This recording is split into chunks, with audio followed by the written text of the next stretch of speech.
ଜୟ ଜଗନ୍ନାଥ।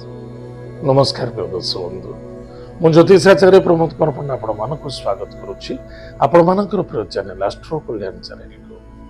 ପ୍ରିୟ ଦର୍ଶକ ବନ୍ଧୁ, ଯେଉଁ ବ୍ୟକ୍ତିମାନଙ୍କୁ ଚ୍ୟାନେଲକୁ ଦେଖୁଛନ୍ତି ସବସ୍କ୍ରାଇବ କରିନାହାନ୍ତି ସବସ୍କ୍ରାଇବ କରନ୍ତୁ, ଲାଇକ୍ କରନ୍ତୁ, ଅଧିକରୁ ଅଧିକ ସେୟାର କରନ୍ତୁ।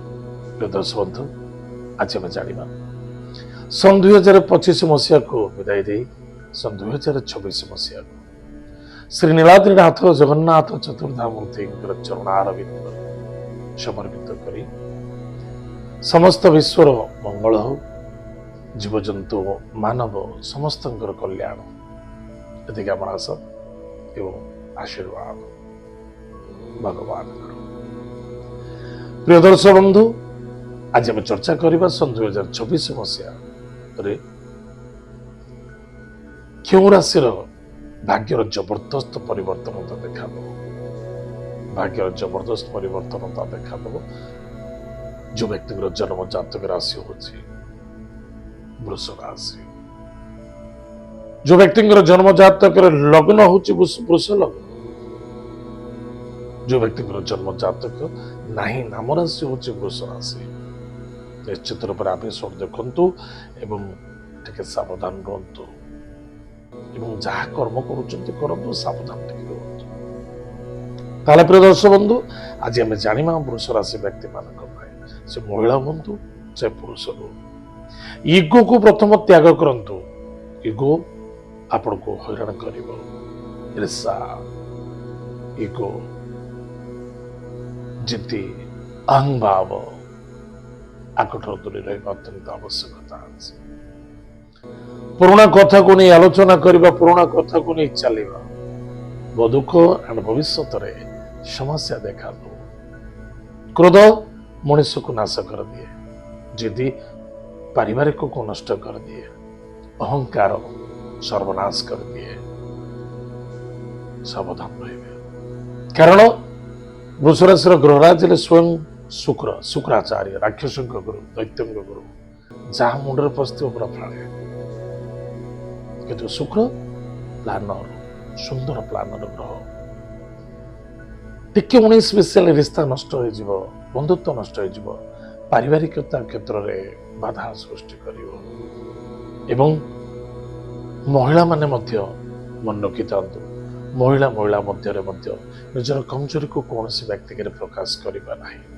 ଏବଂ ପୁରୁଷମାନେ ମହିଳାମାନଙ୍କ ପ୍ରତି ଶ୍ରଦ୍ଧା ଆଦରତା ରଖନ୍ତୁ, କିନ୍ତୁ କୁମନୋବୃତ୍ତି ଭାବନା ଦତ୍ତ ମହିଳାମାନଙ୍କ ଠାରୁ ଦୂରେଇ ରହିବା ଅତ୍ୟନ୍ତ ଆବଶ୍ୟକତା ଅଛି। ମନେ ରଖିଥିବେ, ଅନ୍ୟଥା ଭବିଷ୍ୟତରେ 2026 ମସିହାରେ କିଛି ନା କିଛି ସମସ୍ୟା ଦେଖାଦେବ। ଯେଉଁ ସମସ୍ୟାଟି ଆପଣ ଚିନ୍ତା କରିପାରିବେ, ବିଲିଭ କରିପାରିବେନି, ସମସ୍ୟା କାରକ ଦେଖାଦେବ। ମିଛ ସତ୍ୟକୁ ନେଇ କିଛି ସଂଘର୍ଷ କରିବାକୁ ପଡ଼ିବ। ସେଥିପାଇଁ ମିଥ୍ୟାର ସାହାରା ନେବା ଉଚିତ ନୁହେଁ, ବଡ଼ାପନ କରିବା ଉଚିତ ନୁହେଁ। ଯେତିକି ହେଉଛି ଯେମିତି ହେଉଛି ସେତିକିରେ ସନ୍ତୁଷ୍ଟି ଶାନ୍ତି ରଖିବା ଅତ୍ୟନ୍ତ ଆବଶ୍ୟକତା ଅଛି। କାରଣ ବେପାର ବାଣିଜ୍ୟ କ୍ଷେତ୍ରରେ ଆପଣ ବହୁତ ଫାଇଦା ଅଛି। ସନ 2026 ମସିହାରେ ଟିକେ ଜୁଲାଇ ଠାରୁ ଅଗଷ୍ଟ ପର୍ଯ୍ୟନ୍ତ ଟିକେ ଡାଉନ୍ ରହିବ, ଅକ୍ଟୋବର ପର୍ଯ୍ୟନ୍ତ, ତାପରେ ଫୁଲ ପିକଅପ୍ ନେବ, କିଛି ଅସୁବିଧା ନାହିଁ। ବର୍ତ୍ତମାନ ଜୁନ୍ ଯାକେ ବହୁତ ଜବରଦସ୍ତ ସମୟ ଅଛି, କିନ୍ତୁ ମନେ ରଖିଥିବା ଦରକାର ଆପଣ ମନକୁ ଟିକେ କଣ୍ଟ୍ରୋଲ ରଖନ୍ତୁ, ବାଣୀକୁ ନିୟନ୍ତ୍ରଣ ରଖନ୍ତୁ। ଅର୍ଥର କୌଣସି ଅଭାବ ଆସିବ ନାହିଁ, ଅର୍ଥ ଭରପୁର ଆପଣଙ୍କ ପ୍ରାପ୍ତି ଅଛି, ପରାକ୍ରମ କ୍ଷେତ୍ର ମଧ୍ୟ ବିଜୟ ପ୍ରାପ୍ତି ହେବ। କିନ୍ତୁ ଶନି ଆପଣଙ୍କ ପ୍ରତି ଦୃଷ୍ଟି ଦେଇଛି, ଖାଲି ଆଶାବାଦୀ ଲାଲଚ ରଖିବେ ନାହିଁ।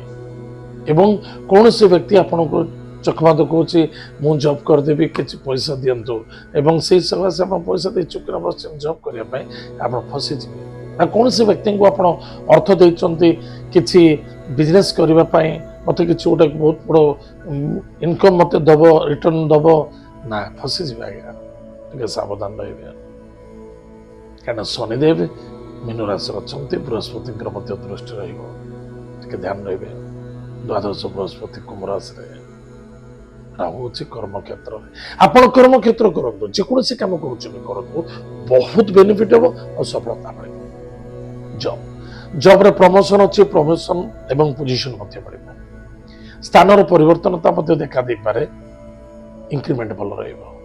ଏବଂ ଯେଉଁ ପିଲାମାନେ ପାଠ ପଢ଼ିଛନ୍ତି ଚାକିରି କରିନାହାନ୍ତି ଚେଷ୍ଟା କରନ୍ତୁ 2026 ମସିହା ଆପଣଙ୍କ ପାଇଁ ବହୁତ ସଫଳତାର ଚାକିରି ମିଳିବାର ସମ୍ଭାବନା ଅଛି ଏବଂ ଆରାମସେ ଚାକିରି ହେବ କିଛି ଅସୁବିଧା ହେବନି ଚାକିରିରେ କୌଣସି ବାଧା ଆସିବନି କାରଣ ସବୁଠାରୁ ବଡ଼ ଜିନିଷ ହେଲା ଭାଗ୍ୟାଧିପତି ବୃହସ୍ପତି ଏବଂ ଅଷ୍ଟମ ଭାବରେ ଅଛନ୍ତି କିଏ ନା ସ୍ୱୟଂ ବୃହସ୍ପତିଙ୍କର ଦୃଷ୍ଟି ଏବଂ ଶନିଙ୍କ ଦୃଷ୍ଟି ମଧ୍ୟ ଅଛି ବିନ୍ଧା ସଫଳତା ଦେଖାଦେବ ନିଃସନ୍ଦେହତା ତାହେଲେ ପ୍ରିୟ ଦର୍ଶକ ବନ୍ଧୁ ମନେ ରଖିଥିବା ଦରକାର ନିଜର କର୍ମ କର୍ତ୍ତବ୍ୟରେ କୌଣସି ଅବହେଳା ରଖନ୍ତୁନି ମାଙ୍ଗଳିକ କାର୍ଯ୍ୟ ସଫଳତା ମିଳିବ ବିବାହ କାର୍ଯ୍ୟରେ ମଧ୍ୟ ସଫଳତା ଦେଖାଦେବ ପୁଅ ଝିଅ ଅଛନ୍ତି ବିବାହ ପାଇଁ ବାପା ମା ଟେନସନ୍ ନେଉଥିଲେ ବିଲକୁଲ ଟେନସନ୍ ନେବା ଦରକାର ନାହିଁ ଆପଣ ନିଶ୍ଚିତ ରୂପରେ ଆପଣ ସଫଳତା ପାଇପାରିବେ କେମିତି ନା 2 ନଭେମ୍ବର 2025 ଠାରୁ ସନ୍ 2026 ମସିହା ଜୁଲାଇ ମାସ 7 ତାରିଖ ଭିତରେ ଆପଣଙ୍କର ପୁଅ ଝିଅମାନଙ୍କର ବିବାହର ଆପଣ କରିପାରିବେ କୌଣସି ମାଙ୍ଗଳିକ କାର୍ଯ୍ୟ କରିପାରିବେ ଗୃହ ପ୍ରବେଶ ପ୍ରତିଷ୍ଠା କରିପାରିବେ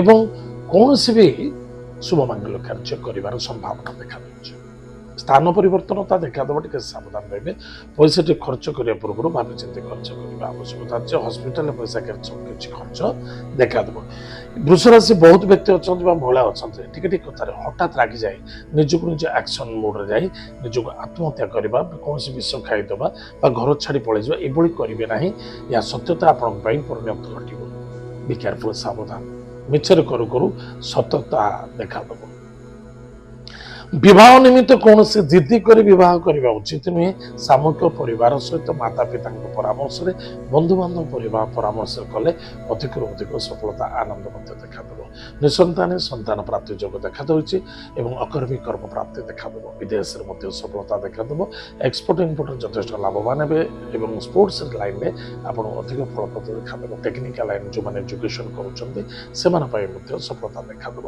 କିନ୍ତୁ ମନେ ରଖିଥିବା ନୌକାରେ ବସିଥିବା ଜଳଜାହାଜରେ କାମ କରୁଥିବା ବ୍ୟକ୍ତି ଅନ୍ୟଥା କୌଣସି ଜଳ ଉପରେ କୌଣସି ଅଏଲ ରିଫାଇନିଂ ଯେଉଁ ସମୁଦ୍ର ମଧ୍ୟରେ କରୁଛନ୍ତି ଓଏନଜିସି ବଗେରାରେ ଟିକେ ସାବଧାନ ରହିବେ ସ୍ୱାସ୍ଥ୍ୟ ପ୍ରତି ଧ୍ୟାନ ଦିଅନ୍ତୁ ଏବଂ କୌଣସି ମୁଣ୍ଡ ବୁଲେଇବା ବା ଦେହ ଥରିବା ଦେହ କମଜୋରି ହେବା ହାର୍ଟର ପ୍ରୋବ୍ଲେମ୍ ଆସିବା ବା କିଡନୀ ଉପରେ ପ୍ରଭାବ ପଡ଼ିବା ସବୁ ଦେଖାଦେଇପାରେ ସବୁବେଳେ ପାଇଁ ବଡି ଉପରେ ଟିକେ ଚେକଅପ୍ କରୁଥିବେ ପ୍ରିୟ ଦର୍ଶକ ବନ୍ଧୁ ପ୍ରତ୍ୟେକ ଦିନ ପ୍ରାତଃ ସମୟରେ ସ୍ନାନାଦି କାର୍ଯ୍ୟ ସାରି ଭଗବାନ ସୂର୍ଯ୍ୟନାରାୟଣଙ୍କୁ ଜଳ ଅର୍ଘ୍ୟ ଦାନ କରନ୍ତୁ ମାତା ପିତାଙ୍କୁ ପ୍ରଣାମ କରନ୍ତୁ ଗୃହର ଇଷ୍ଟ ଦେବୀ ଇଷ୍ଟ ଦେବତାଙ୍କୁ ପ୍ରଣାମ କରନ୍ତୁ ସୋମବାର ଶନିବାର ଦିନ ମହାଦେବଙ୍କୁ ଦର୍ଶନ କରନ୍ତୁ ଯଦି ଆପଣ ଦୂରରେ ଅଛନ୍ତି ମହାଦେବଙ୍କ ପାଖରେ ଦର୍ଶନ କରିପାରୁନାହାନ୍ତି ତାହେଲେ ମନ ମଧ୍ୟରେ ଆଖି ବନ୍ଦ କରି ଓମ୍ ନମଃ ଶିବାୟ ଏ ଦୁଇଟି ମନ୍ତ୍ରକୁ ଜପ କରନ୍ତୁ ଆପଣଙ୍କର ମଙ୍ଗଳ ହେବ ହନୁମାନ ବଜ୍ର ବାଣ ସ୍ତୋତ୍ର ମଝିରେ ପାଠ କରନ୍ତୁ ବହୁତ ଫାଇଦା ହେବ ସାଧୁ ସନ୍ଥ ସନ୍ନ୍ୟାସୀଙ୍କୁ ଯଦି ପାରୁଛନ୍ତି କିଛି ଭୋଜନ